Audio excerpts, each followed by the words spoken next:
Dalawang magkasunod na lindol ang naitala ngayong linggo, Oktubre 12 ngayong taon ayon sa ulat ng Philippine Institute of Volcanology and Seismology. Unang naitala ang lindol sa Manay, Davao Oriental, dakong alas 11:30 ng umaga na may lakas na magnitude 3.1 at lalim na 8 kilometro. Ang epicenter nito ay tinatayang 37 kilometro sa timog silangan ng bayan ng Manay.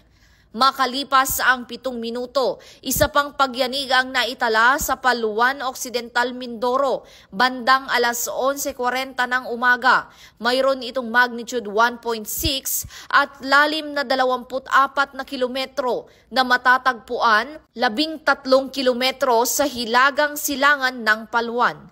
Walang inaasahang pinsala o aftershock mula sa dalawang lindol, ngunit pinapaalalahanan ng PHIVOLCS ang publiko na manatiling mapagmatsyag at alamin ang mga tamang hakbang sa oras ng lindol.